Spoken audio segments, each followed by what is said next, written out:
So here we are at episode 10 on June 12th of 2020 for our regular Solve SaaSOps Life virtual event. Can't believe we've got episode 10, as this started off as an ad hoc thing in the Better IT SaaS channel, and now we are after 10 episodes and some unfiltered and even some unofficial, unsanctioned, unauthorized unfilters happening in between these meetings. But there's a lot of great discussions happening between all of the SaaSOps leaders and admins across the nation and sometimes around the world. But I think some of our international joiners aren't here today. We still have one. Brian's in Toronto. Oh, yeah. I guess we can count him as a... Technically, we can't go to Canada from North America at the moment, so he is definitely an international person with a very fixed border. So enough of any COVID-19 controversy and global international political problems. One quick question for everybody. Is this a brand new virtual background, or am I in a new location? Normally I'm down in the bunker, but is this a really high-res picture? I am. So yeah, it's one of the joys of home ownership, I guess, is having a deck, and I've actually found the perfect standing desk. Now, I know there have been some conversations about standing desks on which is the best one to choose, but I actually really like the Weber grill. The Weber grill, which you can get from Home Depot, Sears, Lowe's, Ace Hardware, True Value Hardware. Absolutely brilliant standing desk, but just don't use it in the baking sun. Otherwise, your laptop will try and melt itself, which mine did the other day. So, I think we found a new sponsor. Yeah, Weber Grills. Sponsored videos now. Weber Grills. Yes, this part of the show is brought to you by Weber Grills. If you want to grill outside, use a barbecue. If you want to grill inside, use the oven, like most people will. All right, so today's topic on our schedule is G Suite, Office 365, using them as your native applications, or do Are we duking it out over Office 365 and G Suite right now? Is that what we're doing? What? Sorry? Are we duking it out over Office 365 and G Suite? Is that what we go? I think we have to. I think it has to be considered. This is what I wanted us to discuss. I thought it was like the unspoken, like, we don't talk about this. It's like religion and politics. Like No. I think it's a very valid discussion, and there's a couple of scenarios. Obviously budgets in this financial year are being scrutinized, so we may have to be, we've already got an established collaboration platform, but then budgets are being scrutinized, and we may have to be doing renewals, and we may have to be justifying, why are we on Microsoft and paying for Zoom where we could do video conferencing in Teams, or what would you do as professionals if you weren't just an employee of a large corporation and didn't really care too much about the budget because it wasn't your money, but if you were a business owner, if your operation that you're managing was actually your company, what would you choose? Why would you choose it? What would be your justification? With what your current setup is. And then lastly, if you had a brainwave idea and you had a new startup, what would you choose to run it on? So open the floor, give people a few seconds to think. Yeah. Raise your hand if you're on Office 365 as your primary. Yeah. See, look at that. There's four. There's four out of Well, not as my primary. We use it for the desktop applications. Yeah, you had to qualify it with primary. A lot of people do. Yeah. It's fine. So it's our primary Word and Excel. I'm sure that's going to be part of the whole topic here, is that we're going to discuss how you actually do use both of them most of the time. So but we only have two main Office 365 folks. That would be me. and me, sadly. Yeah, Chris and Jared. That's what I thought. Okay. Because I know that SaaSOps in general tends to be G Suite heavy. Why? Because they invented SaaS, y'all.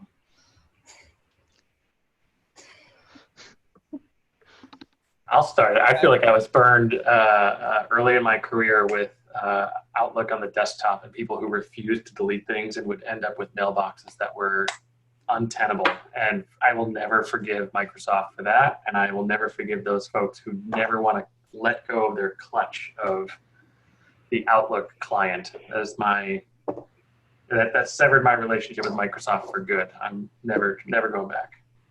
The Outlook client has a lot of problems by itself. For sure. It's very unstable, buggy. I'm actually running the early release version of Outlook because I figured how much buggier can it be?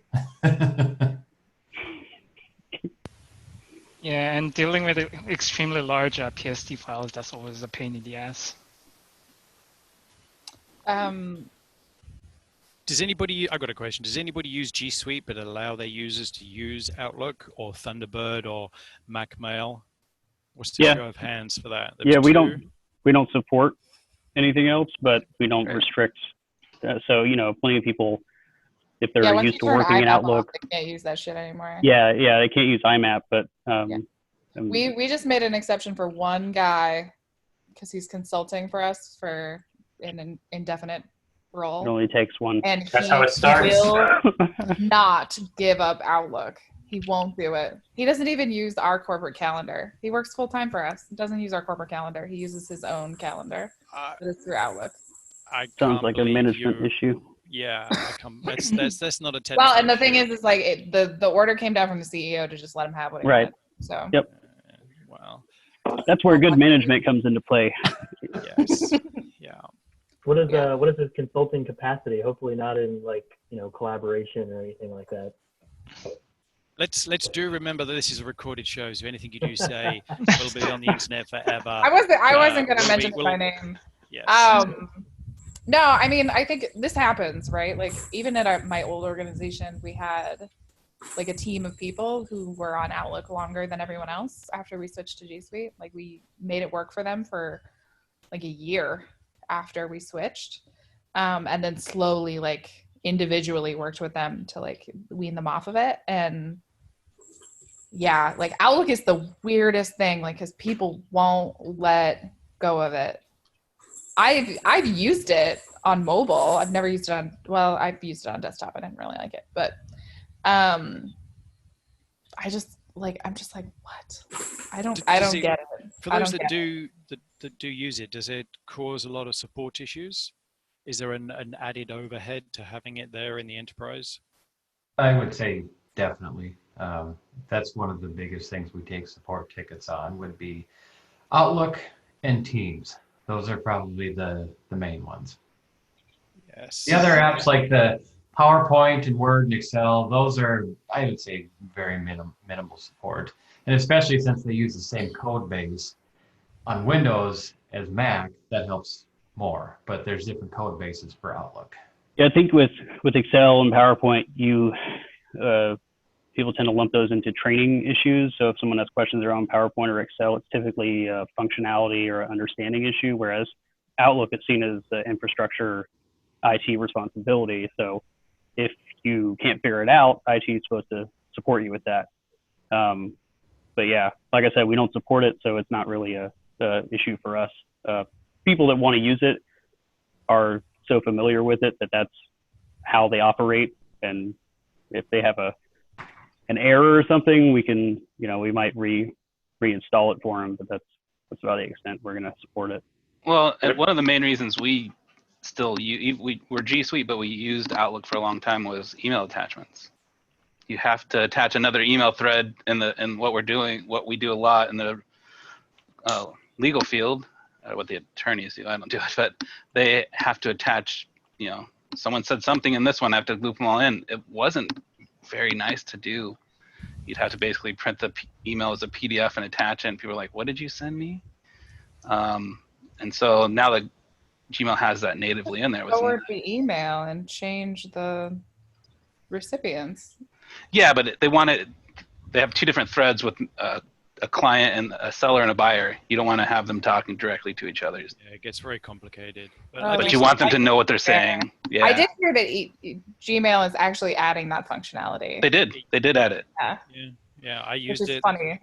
to forward messages on to somebody. Yep. That was one of the things. I had never heard of that before, and that was one of the things that came up really early when I did the 2 G Suite migrations last year. Like, people were like, I can't copy and paste attachments, and I can't like attach an email as an attachment. I was like, what the hell are you doing that for? I found it to be the opposite at a previous org where we'd have new hires come on, like straight out of college, and they'd show up and we'd like sit them down in front of Outlook, and they would look at us like we were dinosaurs in terms of like not knowing what to do. Kids in school are using G Suite, y'all. For sure. Well, in Outlook, if you haven't spent 10 years working on it, it's Right. an overwhelming monster of an application with It like is. 15 It's just, different like, way items too on much for 10 different email. panels. It's Yeah. very, even as an IT professional, I stumble around it when I have to use it. It's not intuitive for most things, but yeah, that's my opinion. Yeah. I've gone to help people inside our parent organization and like, sat down next to them and they've got Outlook open. It's like, oh my God, what's that monstrosity? Turn it away. Please minimize that.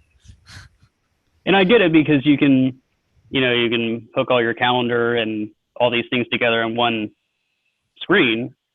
But I mean, I've got 20 tabs or 20 windows open in Chrome, and that's not the way I operate anymore. I used to operate that way and try and get everything into one and email, window. Like they've added now all the add-ins, right? And so like now I'm like, of course it's not just my email in one screen. Like I have to have all of these things, not only in my email, my calendar, my drive. Like I access all of these things from all of the places. Yeah, that was my last org. We were G Suite, and that was always we had one department that was heavy on Microsoft and Outlook, and they would like, I'm not letting go of Outlook. I want to keep it as long as we can because of that. I want that integration. And that was a couple of years ago. So now I know G Suite and Gmail has come a long way to kind of fix that and help with that. So that's always been a nice thing, but that's always been one of those points. Yeah, they're addressing it by making, like Rose said, making things available in different views, but there's really they're not attempting to because the idea is kind of flawed in that you need to have everything right in front of you all the time. Like that's not an efficient way to focus. I don't know. Well, and as people pull away more and more from email. Well, and even that, like I use Outlook now, and switching back and forth between calendar and mail is ridiculous. Like I'm like, wait, I've got to switch panes, and then I've got to find that email that I was trying to find a schedule for, and it's like, this is ridiculous. What is going on? Right, I could just have both of them up at the same time. Yeah. What? And you can pop them out, and that's easier than actually trying to use it in one Which is window. exactly the same as having different tabs with Gmail and Google Calendar open. Yeah. Is there anybody who would choose Microsoft Office in their own organization if they had their druthers? Y'all, I'm certain it depends. Microsoft. I'm sure there's scenarios where that would be the Right. smart choice. But For email, no. For documents, yes. Word documents. So one of the things. And like if you ask like Colleen and Nathan, like they know a lot more about like the government compliance issues that you run into with G Suite. Right. And like Google's working to address those, but right now like Office 365 is the best way to handle them. Yeah, Well, DoD. That's what you got to do. But, Well, in the legal field too, they do red lines a lot. Comparing two documents, you need to see what changed in the contract from what you sent to them. Make sure nobody's sliding in a line here or there without you knowing. And you can with Google, but it's different. Like right. It's too different. They don't even like doing it in the PDF. So Adobe Acrobat, you can compare too. They don't like that compare. They love the red line and. Yeah, redlining contracts is one of the big exceptions, I think, to the rule. And so like, just like fucking charts in Excel. Yeah. Like that is always going to be one of the worst parts. And like, because I think Sheets has come a really long way. It can do so much now, but like charts is such a bummer compared to Excel. Like I've seen some of the things that our finance department puts together in Excel, and they're really awesome. And it reminds me of 10 years ago when I used to use Office, but it's even on the flip side, like some of the things in Sheets that you can't do in Excel is like import range. Like I want to just import this range from the sheet that both live in Google Drive. And when I have SharePoint and OneDrive, trying to tie things together is a nightmare. Like I've just got to copy and paste it in a new sheet inside of itself just to make it. Oh my God. The one that gets me all the time is you can't add up audio to a PowerPoint. Or you can now. You can't add audio to slides. You can now. Embed a video, but you can't embed audio, and you can't autoplay it by any means. You can. You can now. At least recently. I was just doing it. I don't know. I was just playing with it yesterday. Yeah, It doesn't work well, but it's in there. Load of updates, haven't there, in sheets and docs and slides. I guess the one question or the one scenario or the many scenarios about what platform to choose is what your business is. Whether you're very much an internal communication collaboration company, then it doesn't matter what you use. If you're like selling a product and you're just putting stuff on a website or whatever, then it doesn't matter what you use internally, or if you're a doctor's office or something. But if you're a client service company or a professional services and you're exchanging Word documents with red lines with somebody else, then working in Google Docs is going to be problematic, because you're going to need to have the Office platform. Well, and we work with schools a lot, and I mean, we just talked about, right, like Google has a really big footprint in schools, but somehow we always manage to get the clients who don't have Google. I feel like every business that has G Suite becomes a teacher in some way, right? Like you're forcing your users in some way to be a teacher. And I think that's the unfortunate part about G Suite. I'm like, Jesus Christ, it's been around a really long time now. People should just get on with it. We all know how to use Office. We all know how to use Excel, at least a little, right? Everybody should know how to use G Suite a little, but it's kind of unfortunate, because there are a lot of people in my organization who aren't well suited to that, and they encounter problems at a lot higher rate because they're not well suited to teaching somebody else how to use G Suite. Right. It certainly has a learning curve, and it needs proper training. Even in the last month here at my company, somebody has been, we gave them training at the beginning of when they started, but after, being with us for sort of 8 months, almost a year, their job has changed, realized that they need to have more G Suite skills and training. And, we're going to show them, give them some advanced training of how to better use filters and labels. Obviously people, coming from another organization, they might have known how to easily do that within Outlook, or were manually moving stuff into their folders, but it's knowing the comparable terminology and how everything operates. So yeah, training is an ongoing training is a big thing for people to understand. Yeah, there's training with if anyone's unfamiliar with the product suite, but Microsoft's documentation is horrendous for most things. And if you drop most people with zero knowledge into either system, I would argue that Microsoft systems are going to be much harder for them to get anywhere by themselves. Whereas in G Suite, I mean, you can Google a question in a sentence format and get probably the first or second result is going to be the answer. Whereas Microsoft, you're going to have to dig into forums and hope that some consultant has laid it out properly for you. That's right. My experience. Or find some school that has put together a lot of documentation, right? Like there's certain schools that just end up being like almost like a de facto knowledge base. Yes. Yeah. The large colleges have got. Yeah, large colleges and university systems. Yeah. There's one in the UK I always come across and find. But yeah, if you Google a Microsoft issue, like how do I do X in Outlook, you're going to get the results that say Outlook 2003, Outlook 2007, Outlook 2008 for Mac, and you have to go all the way through. Like, that's another problem. If they're not maintaining their own help articles, then like Google, if you get redirected to the Google page, it should be accurate for the most recent version. Yeah. Well, and there's some complex Google things, like especially because I have a tendency to try out new features pretty early, and a lot of times before the documentation is well written or changed or fixed or whatever. And so I've gotten better at like filtering my search results by time so that I don't end up with an outdated G Suite UI that I'm trying to work around, because that's annoying too. But yeah. Right, or if you're searching for something on shared drives, but that's you also have to search for team drive. Don't really understand. Like they, I think when I explain it to them, they sort of conceptually understand it, right? Like G Suite has changed their UI. Hi, Dominic. G Suite has changed their UI. They do it constantly, all the time, really. And if you're searching for a help article, sometimes it's okay if you use one that's 4 years old, but sometimes it's really not. And like, people understand that when I explain it to them, but they don't understand that when they're doing it themselves.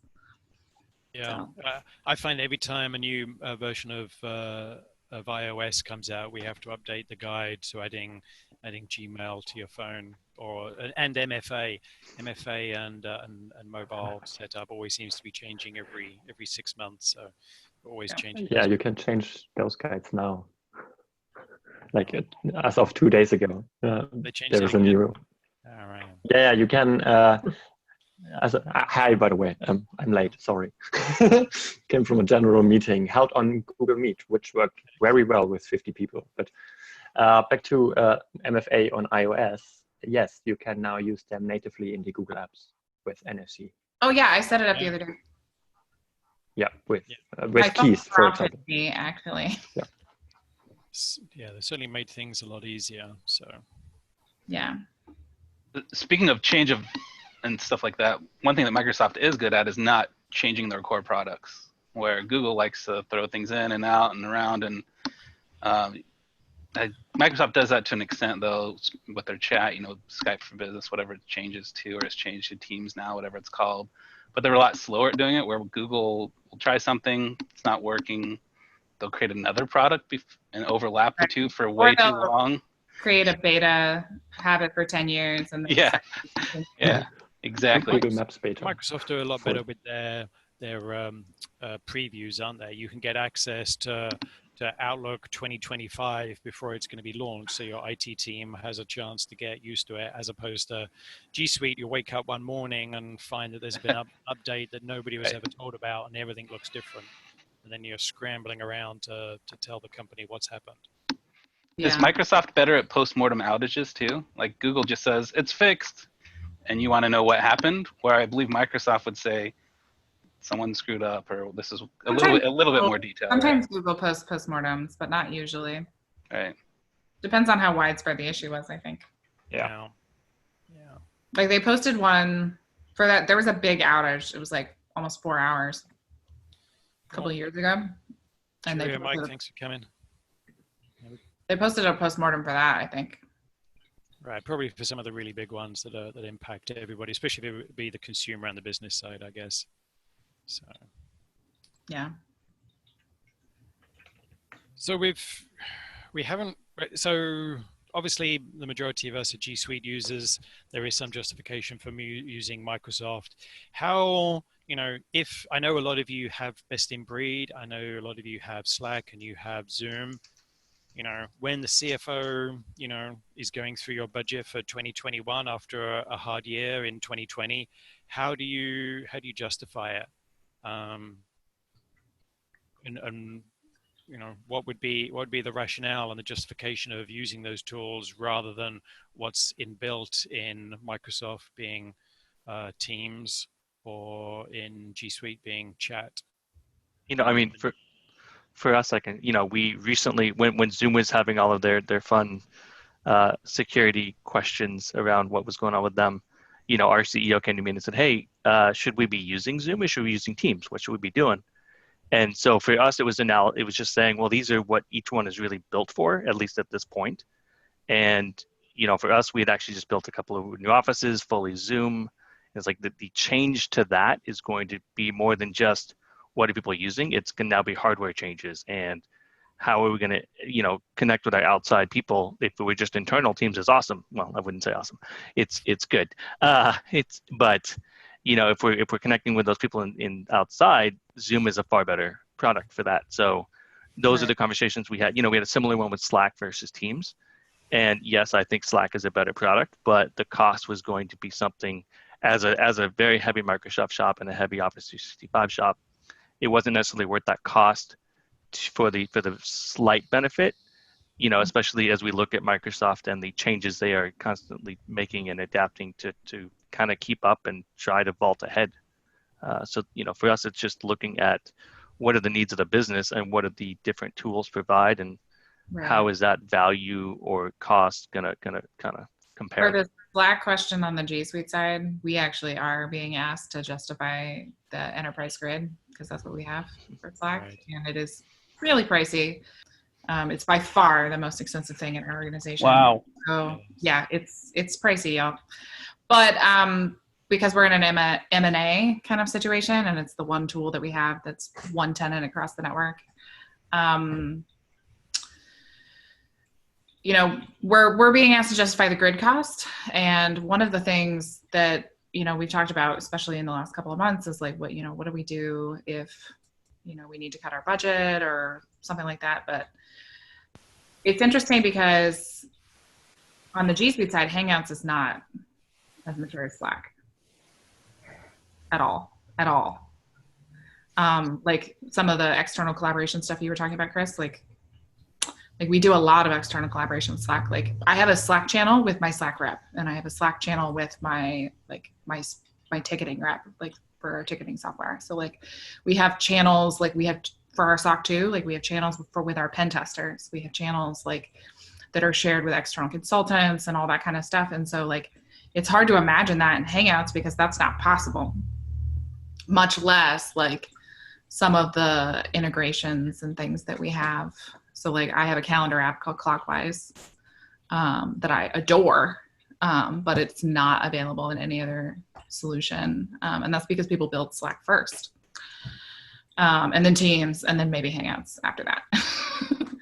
So like, I think on the Google side, it's a much easier position for Slack because it just doesn't do the same thing. The scope of the use case, right? It's just, it's it's a completely different scope, and it's a completely different use case for Hangouts. Like I could see Hangouts working maybe for certain teams internally, but like even then, like it would be a little bit pushy. Our sales team was the only one using Google Hangouts, and it was clunky at best. And we got Slack, and once we got them onto Slack, it was just like, yeah. Good luck going back. Yeah. Oh yeah, absolutely. And I think Slack has its own problems. Like I have definitely got notification fatigue issues across my organization, and like people not understanding the new features of Slack. And like I found somebody the other day who's on the sales team. She's like 1 million channels, but her sidebar is not organized. Like she decided not to do that. Right. So she has like this giant sidebar with all of these channels and all of these DMs. Accompanied by a bunch of complaints about I mentioned it to her and she was like, oh no, I haven't gotten time to do it. Like look at it yet. And I was like, oh, okay. But that's part of the SaaS thing, I guess. Well, but yeah, no, we're trying to justify it. And I literally told him, I was like, if you want to save money somewhere, like I will find you somewhere to save money, but this is not it. This is not where we're going to save it. Because it's going to be a hard situation. Had a really problem because we're a G Suite and Slack team or Slack shop as well, and we have a problem where internally we're using Google Meet. We use Google Meet hardware throughout our entire offices, but we also have WebEx. We also have GoToMeeting. I just found out that there's 2 different teams that are expensing Zoom. So we have this big problem where it's just we have this disparate. We grew up with this idea that all of our customers dictate what tools we use. And so for a lot of those people, our customer success reps and our sales folks was like, oh, well, that client can't use or GoToMeeting, so I have to have WebEx or vice versa. And so we would divvy out these licenses all willy-nilly. And then now that Google Meet has really gotten to the point where it's as mature as most of those other systems, we use Google Meet for everything. I use it for communicating to external reps and vendors and everything. So I don't see any problems with it. Like I don't hit any obstacles where some people that are just used to GoToMeeting and used to WebEx and they like the Zoom grid view. And it's like, I think it was great when Google changed it that you didn't need a Google account or a Gmail account to join a Meet. Yeah. And anybody, and also now you can use Edge, Safari, and Firefox. You don't have to be a corporation that's or be a person that has Chrome. That was a huge maturity jump for them.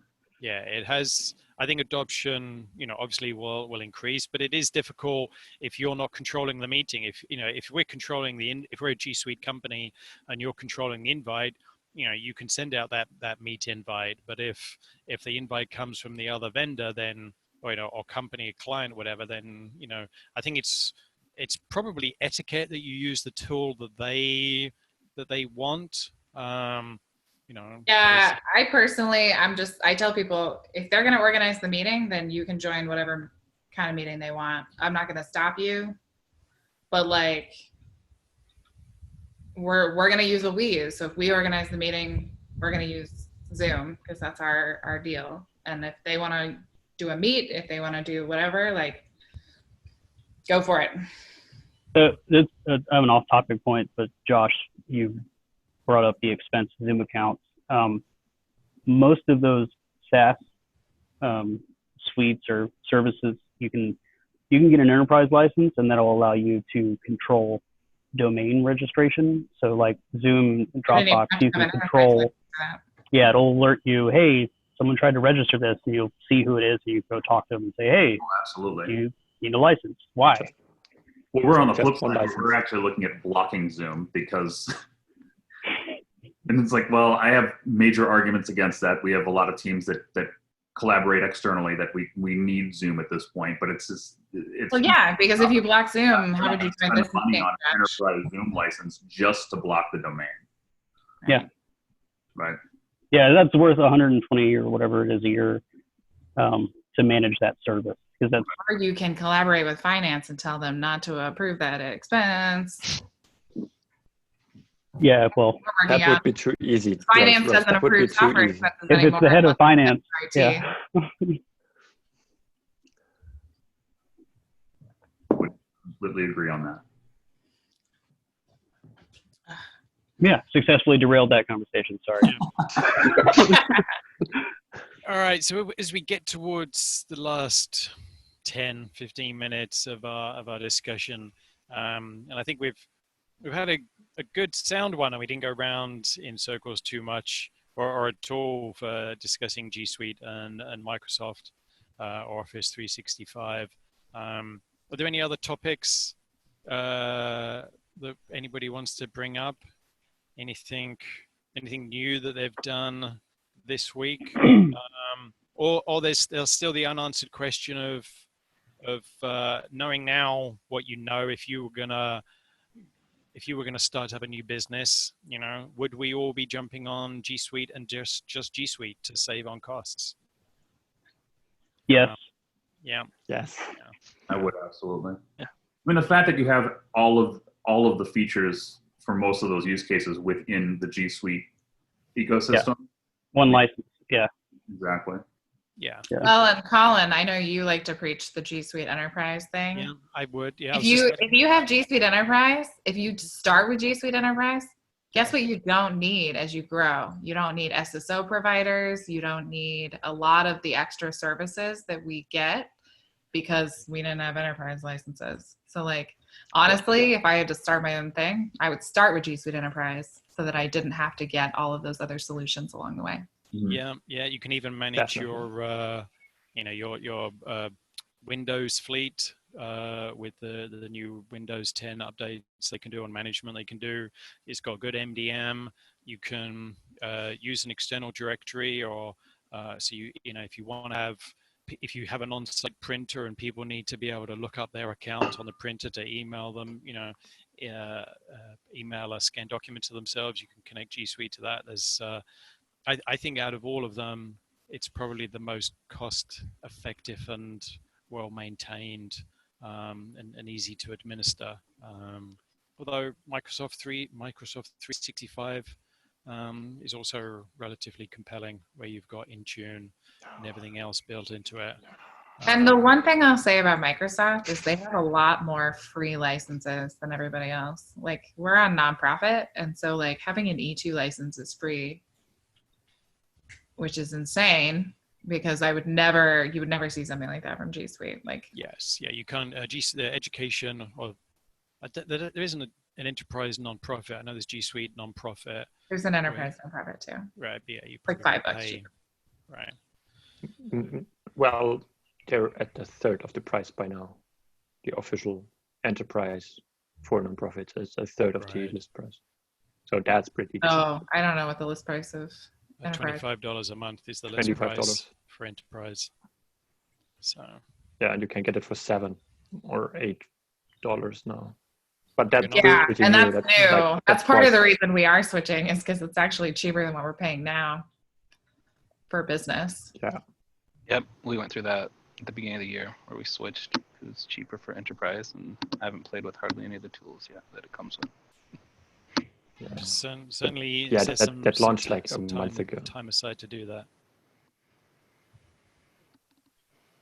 Does anyone, I stepped away for a second, has anyone broached SLA or availability? I know I see a lot of Office 365 down notices, and G Suite has, Well, they G tend to Suite, have a few. Google doesn't acknowledge them right away.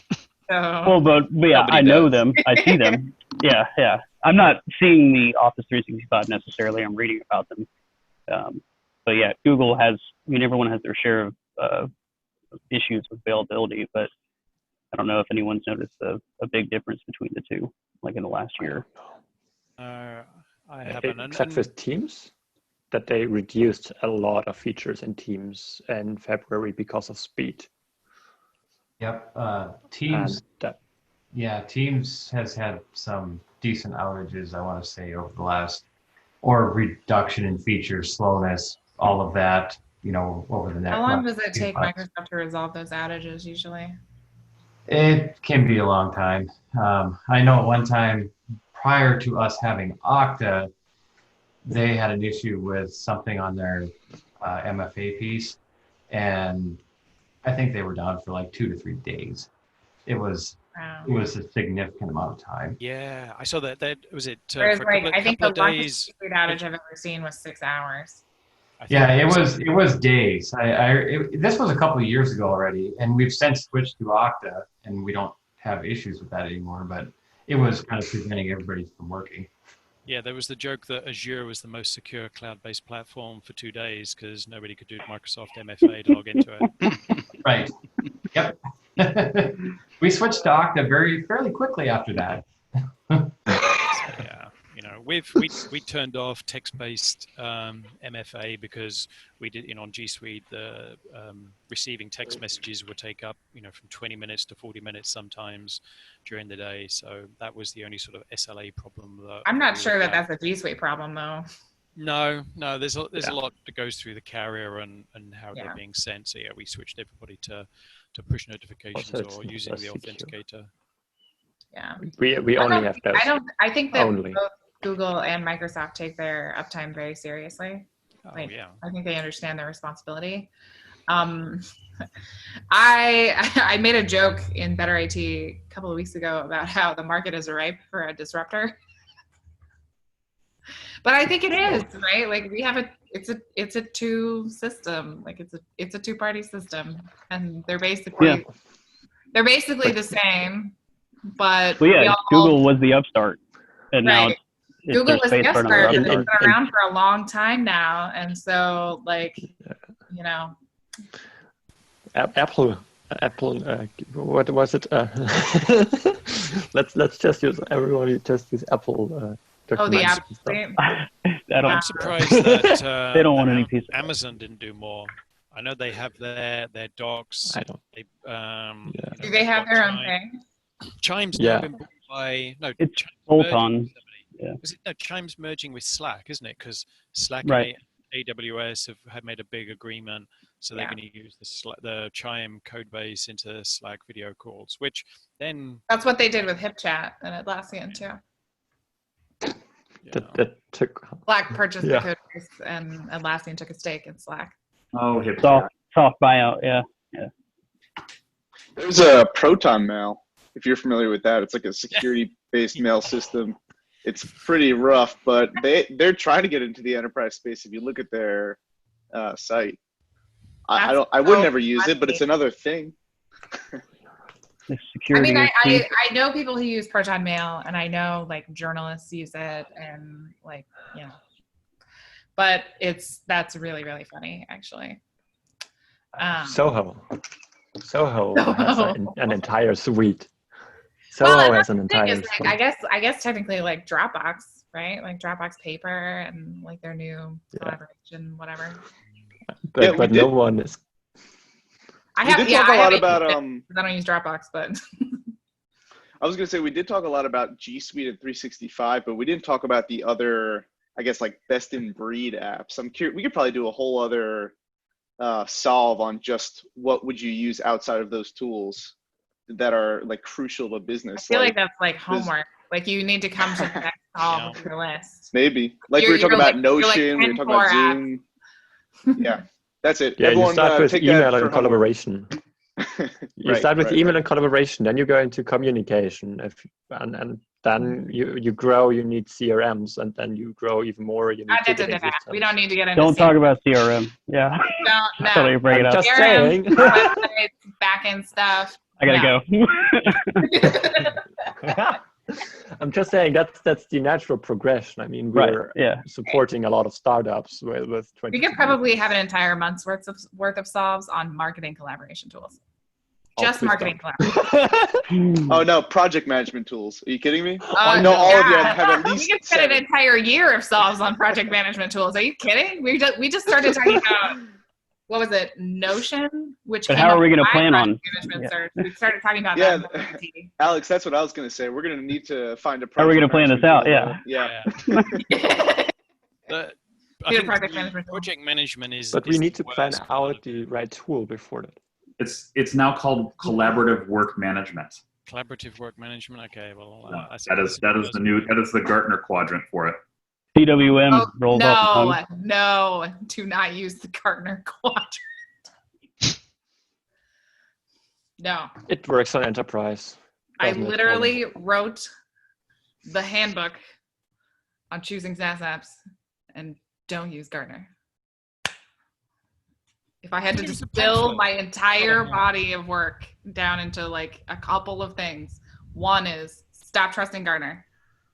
They're not giving you good advice. They're listening to their own people. Yeah. Number two, look at more than one or two apps, which is the hard thing, right? We started with Office and G Suite. That was what this conversation is about. There's only two options, really. If you want to use something else, more power to you, but it doesn't have enough adoption. So it's going to be hard to collaborate across different businesses. Is there an interest in then discussing other applications outside of the standard Office 365 and G Suite collaboration apps? You know, I suggested a couple. No one is interested. Tackling something as horrible as project management apps. Dominic likes Apple iWork. Yeah. I think on my Chromebook, please. We should have somebody, do a show and tell, a short, 3-minute elevator pitch on their favorite SaaS-based application and why they use it. We can expand. That would be fun. It does take a bit of time, and somebody's got to be, do some homework. Or we could try and speak to some of the companies that have these applications and ask them to come on, do a 15-minute demo, and then we can and then they can leave and we can talk about it. I was gonna say we can live ask them questions, and for the rest of the 45 minutes or half an hour, and then put that out. I mean, we could do that if people are willing to. I feel like we don't hold back a lot here, so this is not a normal sales demo. They're used to it. And they're talking to engineers all day. Yeah. I usually am super nice during the demo. Like I'll ask questions, but they're not super pointed, and I don't like. You're the exception, I think. Yeah.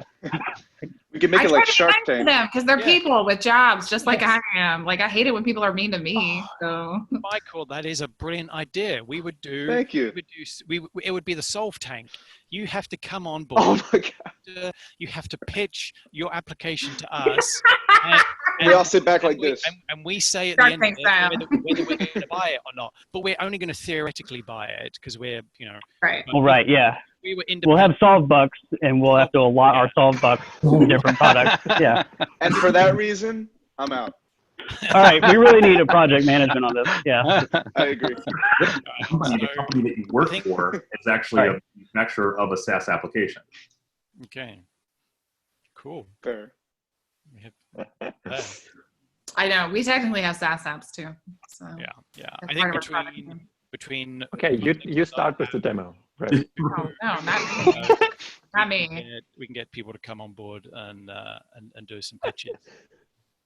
Yeah, I can do one on if behalf we of Better Cloud, and you can roast me. I yeah, don't mind. yeah. My God. Yeah, you I think we gotta record it. Oh man. if we narrowed it down to like yeah. It has to be an unfiltered. The first one for sure. would have to be unfiltered. I think the value is having it recorded and shared for other people to watch, because then, like, if somebody says, oh, what do you think of X app? It's like, watch this video where 16 of us grilled it, and saw a demo. That would be fun, actually. I don't know if we should do that for Solve, because we talk about a lot of different things here, but like, I feel like that would be a good series. I think of how you did it. Get 16 IT people together. Yeah. And have people do sales demos for them. Yeah, I think if Yeah. we're That sounds terrifying. we're meeting every other awesome. week. We've gone through a lot of topics. We can spread out other topics that we think of. I think we can get some people on board. That's fun. From different companies, and it well, I'll reach out to a couple of people. I'll speak to Michael about it. Well, if people are coming to the next Solve Unfiltered, we can talk about like what companies we want. Let's put a doc together. Like what Nominations. we're interested in. Like, I really want to see a demo for Monday. I've never gotten to do one because my org is not probably going that direction. But we use it. I use it as well. Fascinated by Monday, and I really want to see it. And then there are things in Monday, I'm like, oh, why can't you do this? Right. I know. And so there's tons of stuff out there. Like there's event tools and all kinds of things that I've always like looked at and been like, ooh, that looks interesting. We probably have it in our portfolio if you like it, or if you don't like it. So somebody's probably expensing it somewhere in your Right. Josh, are you a procurement guy? I'm officially no longer in IT, but I'm continuing to come to these. Right. Because I'm sure it gives you peace of mind. Yeah. A little bit of fun back into Are we your that day. open? I mean, my title is still IT procurement analyst, even though I'm in accounting now. So IT is okay. IT is fine. Fuzzy, yeah.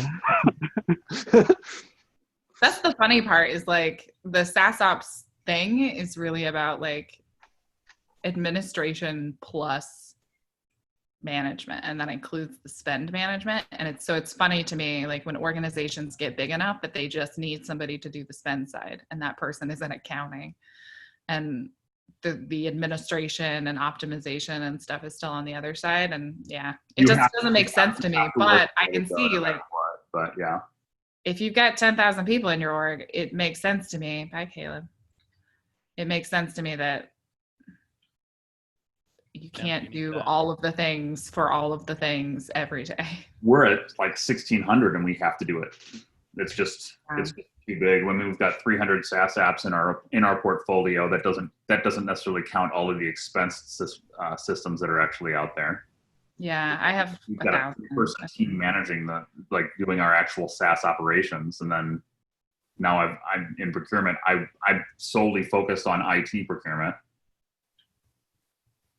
It's incredibly cumbersome now, as opposed to even 5 years ago. I mean, you can go sign up and start a whole organization and a tenant without anybody knowing it, and that didn't really exist 10 years ago. There weren't a lot of services. You could go set up something that would represent your company. Yeah. One fun thing to do is to have Slack build a report for you of all the Slack free Slack workspaces that have been started by people in your domain. Yeah, that's fun.